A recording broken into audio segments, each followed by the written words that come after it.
บรรดาหมู่เพื่อนน้องๆที่มักกีฬาอยู่แสดงว่าไอดอลในเฮาทิตี้จึงเป็นนักกีฬาเป็นบ่นอกจากจะเป็นนักกีฬาแล้วเพิ่นยังเป็นลูกที่กตัญญูนำแลคันซั่นเฮาไปนำมิสเตอร์ไอดอลกันเลยดีกว่าบ่ดีอ้าวว่าเขาอยากจะซื้อเฮ็ดหน้าขึ้นไม่กินเขานี่เอาเป็นว่าเขาไปพบกับมิสเตอร์ไอดอลเลยกับระยะตามล่าหาฝันกับเนโอไอดอล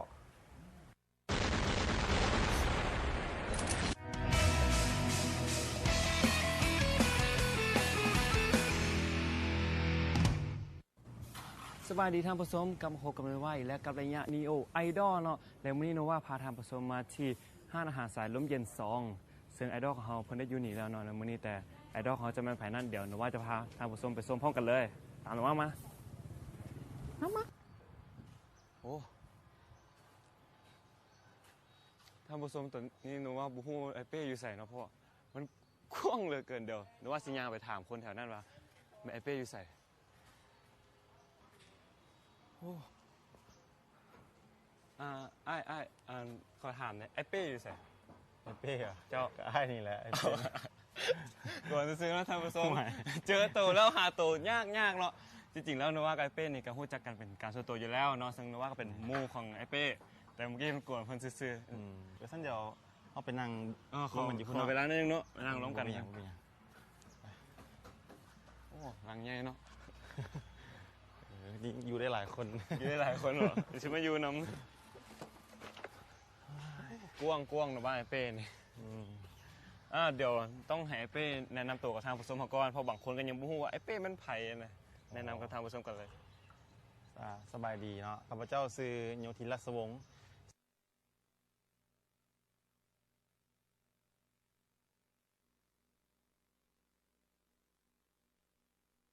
ชื่อเล่นนี่สลายก็จะมักเอิ้นซื้อเป้นะในวงการดอกหรือว่ามูคูมันยัง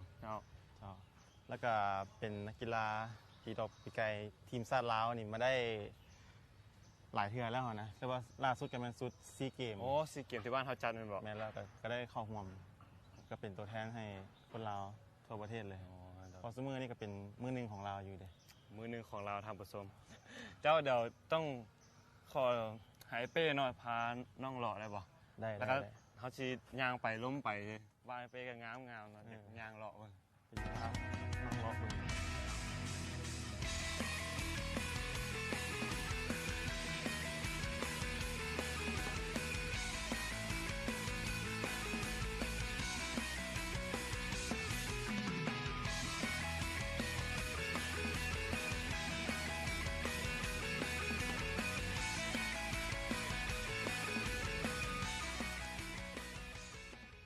ผสมนอนเดี๋ยวนี้เรา2คนก็มีบอลนั่งละจะได้ลมไอเป้จริงๆจังๆจะเทื่อนึงเนาะไอเป้จะขายเป้ไว้เป้ตีดอกมาในจักปีแล้วโอ้ตีครับตั้งแต่อายุ12 ปีตะกี้ตอนยังน้อยก็ม้วนมาไปตีดอกไปเป็นกรรมการว่าพอไปเดินตีดอกแล้วก็พาเป้ไปน้ำนะแล้วพวก12 ปีมาฮอดเดี๋ยวนี้กระโดดเนาะแบบพามาจากสนามละการแข่งขันเนี่ยโอ้ก็หลายเลยทั้งภายในและต่างประเทศนะเพราะว่าส่วนหลายมันอาจจะไปแข่งอยู่ต่างประเทศเพื่อเอาประสบการณ์แล้วก็มาแข่งอยู่ภายในประเทศเด้แล้วตอนไอเป้แข่งนี่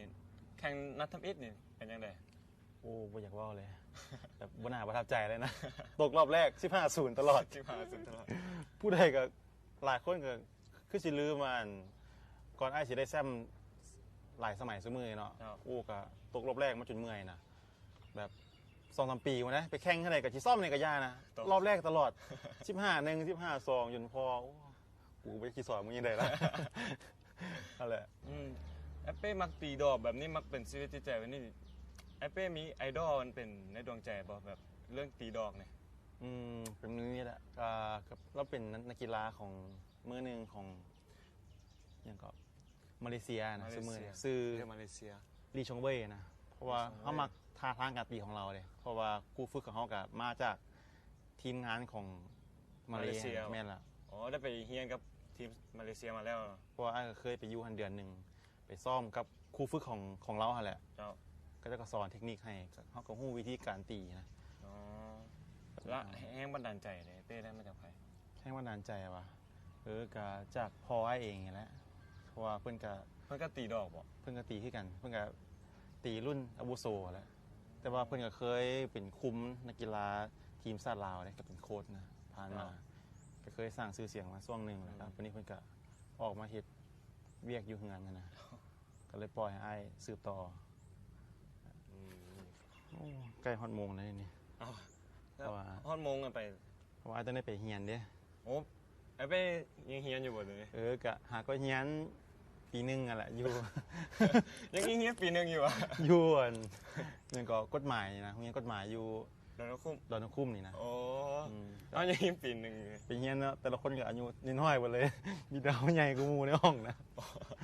โอ้เพราะว่าที่ผ่านมานี่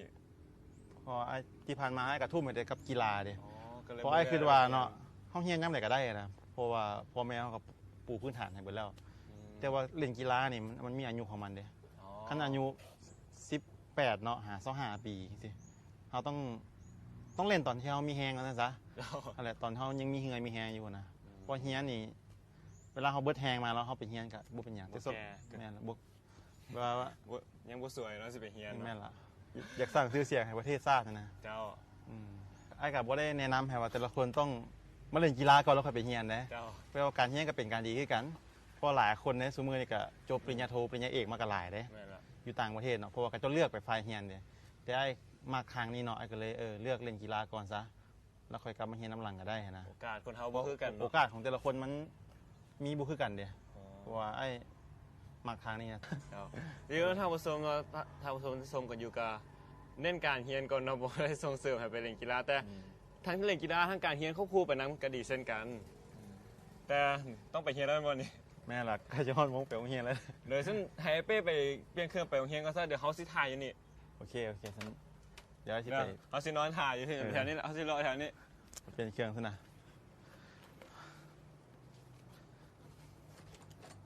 เป็นนักเรียน ตอนอายุ25 ปี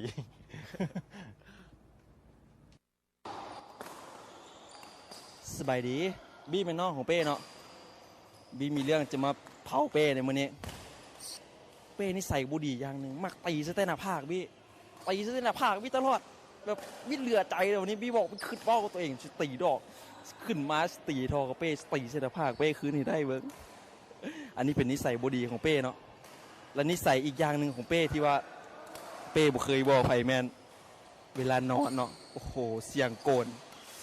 คันแบบบี้นอนอยู่ตะกี้บี้กับเป้นแบบนอนห้องเดียวกันได้เนาะเดี๋ยวนี้นอนแยกห้องกันละแต่ตอนนอนน้ำกันเนาะคันเวลาคันบี้นอนนะคันแล้วคันฝันว่าแบบมีฝ้าห้องใช่ไหมแล้วหู้เมื่อขึ้นมาแล้วแม่นละขนาดเสียงเป้โกนละ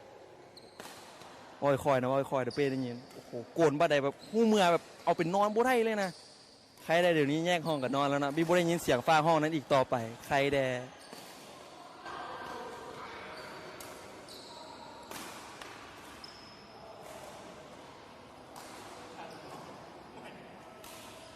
เจ้าท่านผู้ชมตอนนี้โนวาก็ได้อยู่กับพ่อของไอ้เป้แล้วชื่อข้างโนวานี่เองสวัสดีพ่อสวัส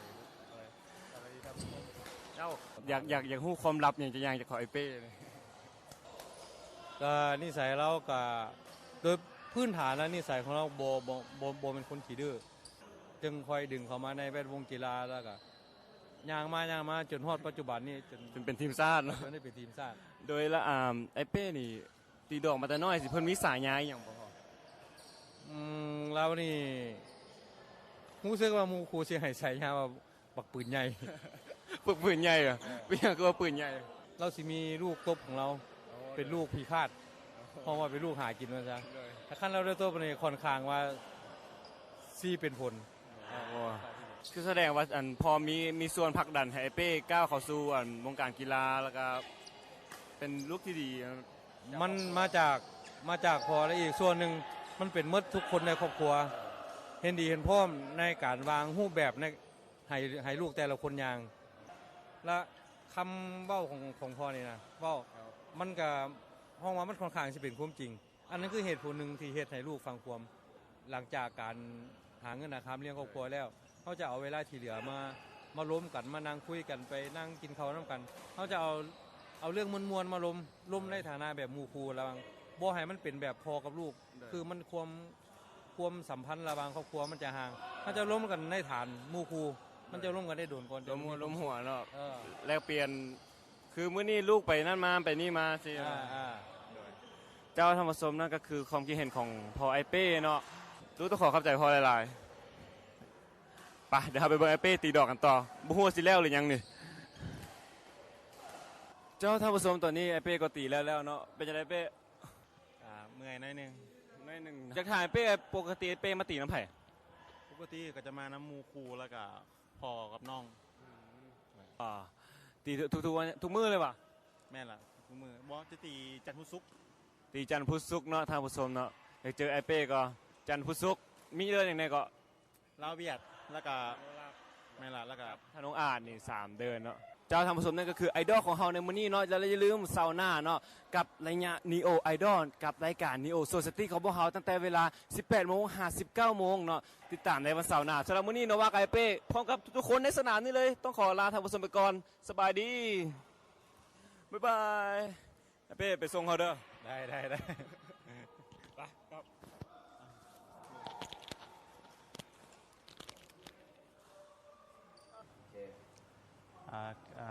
ไอเป้ก็อยากฝากถึงรุ่นน้องน้อยหนึ่งเนาะที่ว่ามักกีฬาตีโดบิไกหั้นนะเกี่ยวกับเรื่องการฝึกซ้อมหรือว่าการไปแข่งขันนะพยายามให้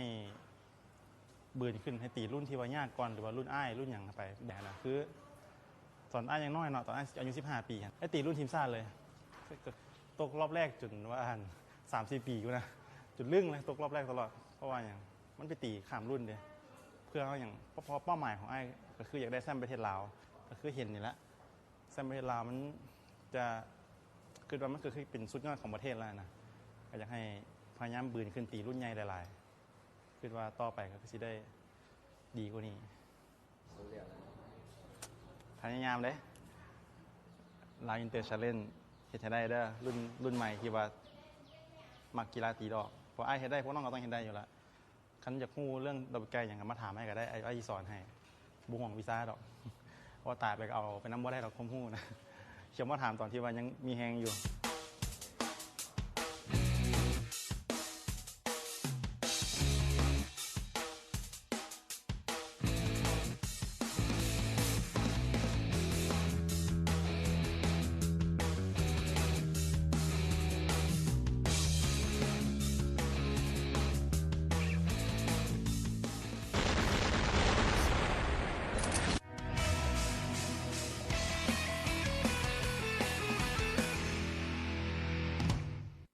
เห็นบ่ปีญาเพิ่นเคยเฮ็ดเวียกช่วยพ่อแม่บ่หั่น เขาก็เฮ็ดแหล้วเนาะย้ำเขาว่างเขาก็แต่งกินซอยเล้าแล้วก็เฮ็ดเวียกเงินซอยเล้านั่นแหละ เฮ็ดเป็นเสือเนาะ เพิ่นหันหน้าจังซี่นี่คือสิบ่มักซอยพ่อแม่เพิ่นหันเฮ็ดบ่เป็นแม่นบ่ แหมก็เฮ็ดอยู่ เพิ่นจังซี่นี่สงสัยบ่ซอยปานใดแหละ เอาเขาทั้งเฮียนทั้งเฮ็ดเวียกไปนำเด้เวลาบ้านเขาก็ช่วยพ่อแม่อยู่แล้ว ดีว่าซั่นซะ ดีขึ้นหน้าตายแล้ว ลงตัวเองอยู่หั่นแหละเวลาสิหมดเลยนี่นะ แล้วเวลาหมดไว ก็ย้อนเพิ่นนั่นแหละลงตัวเองอยู่ได้ เอาบ่ให้เขาสมบัตินี่ อ้าวก็แม่นแหละเนาะ โดยเขาเข้าใจเสื้อผ้างามๆแบบนี้จากฮานจูน แล้วก็ขอขอบใจสถานที่เอื้อเฟื้อทายทำงามๆแบบซี่ห้านอาหารเลกวิว เอาเขาเข้าใจซาวนีโอโซเซตี้ที่นาคาทุกท่าน และยังบ่หมดเฮายังมีของรางวัลมาแจกอีกได้หั่นน่ะ แน่นอน เป็นแล้ว สำหรับท่านไหนที่ต้องการให้รายการของพวกเขามารีวิวเรื่องหยังหรืออยากให้ไอดอลของเขาเป็นไผ่ก็เข้าไปที่ Facebook ของพวกเขาก็ได้ที่ facebook.com/poweronneo หาคอมเมนต์ทวิตทับไปเลยผลิตภัณฑ์เสริมความงาม ครับ จากโอเทโมอาร์เวนอยากติดชมรายการโทรเข้ามาได้ที่เบอร์ 021-330-339 หรือที่ 020-544-66-579 แต่ตอนนี้เวลาของพวกเขาก็หมดลงแล้ว แม่นแล้วพบกับรายการ Neo Society ได้ใหม่ในวันเสาร์หน้าเวลา 18 โมงหา 19 โมง สำหรับมื้อนี้ข้าพเจ้าประจานจากวินวงศ์ และปิยาสุวรรณวงศ์ พร้อมด้วยทีมงานรายการ Neo Society ลาทำผู้ชมไปก่อน สบายดี บาย แม่นแล้วเขาจะอยู่กับทางผู้ชมลืมสอดแนมนะโทษก็ในรายงาน Neo ได้อัปเดตโทษจะนำทุกคนไปสู่สังคมใหม่แบบโบตั้มแบบไทยนี่จะมีสาระและข่าวสารต่างๆมาอัปเดตให้ท่านผู้ชมได้รับชมกัน เดี๋ยวเข้าไปครับ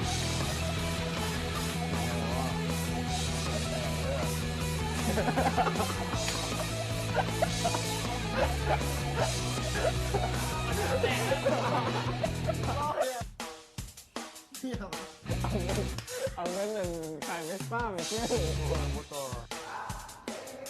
เดินเข้าได้ อ่ะ